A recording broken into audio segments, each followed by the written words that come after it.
ಎಲ್ಲರಿಗೂ ನಮಸ್ಕಾರ ಸ್ನೇಹಿತರೆ. ಇದು ಚೈನೀಸ್ ಗಾರ್ಡನ್ ಸಿಂಗಾಪುರ್. ಸ್ನೇಹಿತರೆ, ಮುಂದೆ ಹೋಗೋಣ. ಎಲ್ಲಾவது ವೆಹಿಕಲ್ ಬರ್ತಾ ಇದೆ. ಏನು ಅನಿಸ್ತದೆ, ಇಲ್ಲಿ ಏನಿದೆ ಅಂತಲೇ ಅರ್ಥ ಆಗ್ತಿಲ್ಲ. ತುಂಬಾ ಚೆನ್ನಾಗಿದೆ. ಆ ಕಡೆ ಇನ್ನೂ ಹೋಗ್ಬೋದು ಅನಿಸ್ತದೆ. ಬನ್ನಿ ನೋಡೋಣ. ಹಿಂಗೆ ರೌಂಡ್ ಆಗುತ್ತೆ, ಒಂದು 5-6 ಕಿಲೋಮೀಟ್ರ್ ಆಗುತ್ತೆ ಸ್ನೇಹಿತರೆ. ಇಲ್ಲಿ ದೊಡ್ಡದು ಕಮ್ಮಿ ಏನಿಲ್ಲ. ನೋಡಿ ಎಷ್ಟೊಂದು ಚೆನ್ನಾಗಿದೆ. ಆಟ ಆಡೋಕ್ಕೆಲ್ಲ ಚೆನ್ನಾಗಿದೆ, ಮಕ್ಕಳಿಗೆ ತುಂಬ ಚೆನ್ನಾಗಿದೆ. ನೋಡಿ ಅಲ್ಲೇ ಕನ್ಸ್ಟ್ರಕ್ಷನ್ ನಡ್ತಾ ಇದೆ. ನೋಡಿ ಅದ್ಭುತವಾಗಿದೆ ಸ್ನೇಹಿತರೆ. ಈ ರೀತಿ ಪಾರ್ಕ್ ಬರಬೇಕು. ಪಾರ್ಕ್ ಬಂದರೆ ಎಲ್ಲ ಆಟ ಆಡ್ಕೊಂಡು ಹೋಗ್ಬೋದು. ತುಂಬ ಚೆನ್ನಾಗಿದೆ. Super place. ನೋಡಿ ಸೂಪರಾಗಿದೆ ವ್ಯೂ. ನೋಡಿ ಬನ್ನಿ, ಸೂಪರಾಗಿದೆ ವ್ಯೂ. ಬ್ರಿಟಿಷ್ ಥರ ಏನೋ ಮಾಡಿದ್ದಾರೆ. ಆ ಕಡೆ ಎಲ್ಲಿ ಹೋಗೋದಂತಲೇ ಗೊತ್ತಾಗ್ತಿಲ್ಲ ಸ್ವಾಮಿ, ಅಷ್ಟು ದೊಡ್ಡ ಗಾರ್ಡನ್ ಇದೆ. ಜನಗಳು ಬೇರೆ ಇಲ್ವಲ್ಲಪ್ಪ, ಜನಗಳು ಇಲ್ಲ. ತುಂಬ ದೊಡ್ಡ ಗಾರ್ಡನು, ಹೆಂಗೆ ಹೋಗೋದಂತಲೇ ಗೊತ್ತಾಗ್ತಿಲ್ವಲ್ಲ. ಬನ್ನಿ ನೋಡೋಣ. ಯಾರು ಅಲ್ಲೊಂದಿಬ್ಬರು ಹೋಗ್ತಾವ್ರ ಅಷ್ಟೇ.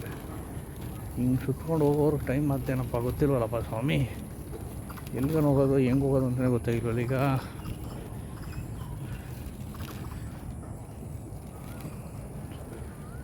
ಮತ್ತು ಹಿಂದಕ್ಕೆ ಹೋಗ್ಬೇಕೇನೋ ಗೊತ್ತಾಗಿಲ್ವಲ್ಲೋ. ಬನ್ನಿ ನೋಡೋಣ. ಚೆನ್ನಾಗಿದೆ. ಏನೋ ಪಕ್ಷಿಗಳಿದಾವಂತೆ, ಏನೋ ಪಕ್ಷಿಗಳು ಬೋರ್ಡ್ ಹಾಕಿದ್ದಾರೆ. ಪಕ್ಷಿಗಳಿದೆ ಅಂತ ನೋಡೋಣ.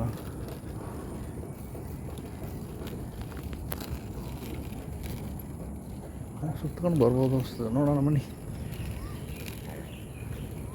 ತುಂಬ ಅದ್ಭುತವಾಗಿ ಸ್ನೇಹಿತರೆ, ಓಡಾಡೋಕ್ಕೆ ಚೆನ್ನಾಗಿದೆ.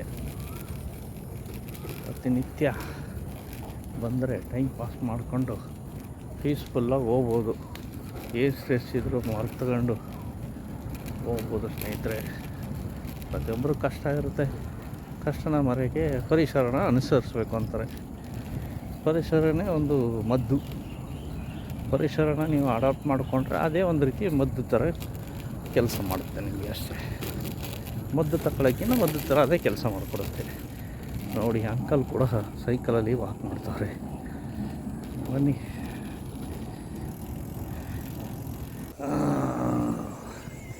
ಲೆಫ್ಟ್ ಹೋಗ್ಬೇಕಾ ರೈಟ್ ಹೋಗೋದು ಗೊತ್ತಿಲ್ಲ. ಇಲ್ಲಿ ಲೆಫ್ಟ್ ಹೋಗ್ಬೇಕಾ ರೈಟ್ ಹೋಗೋದು ಗೊತ್ತಿಲ್ಲ. ಹೋಗೆ I go left. May be stay Chinese arch ಇರ್ತದೆ, ಅಲ್ಲಿಗೆ ಹೋಗೋಣ.